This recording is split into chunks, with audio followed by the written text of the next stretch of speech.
जमाना जाय की रे. आजकालची पोर म्हणजे गाड्या कशा चालवायची गाडीवर. यायला यायची काळजी राहिली नाही हो. आम्हाला रात्रंदिवस रोडला चालणाऱ्याला यायची काळजी करावं लागेल.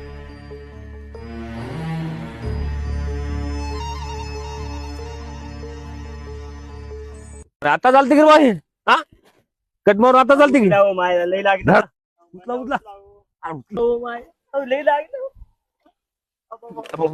कसं आहे ना भैया, तुमची मस्करी होती पण आम्हाला रोडला रात्रंदिवस राहावं लागते. हेच जर आमच्या गाडी खाली येऊन झालं असतं तर या रोडला पाहणारे लोक विचार करत नाहीत की तुमची आहे का आमची आहे. आम्हाला स्टेरिंगच्या खाली काढून लोक फक्त मारायचा विचार करतात. बरोबर आहे भाऊ, आमचीच चुकी आहे.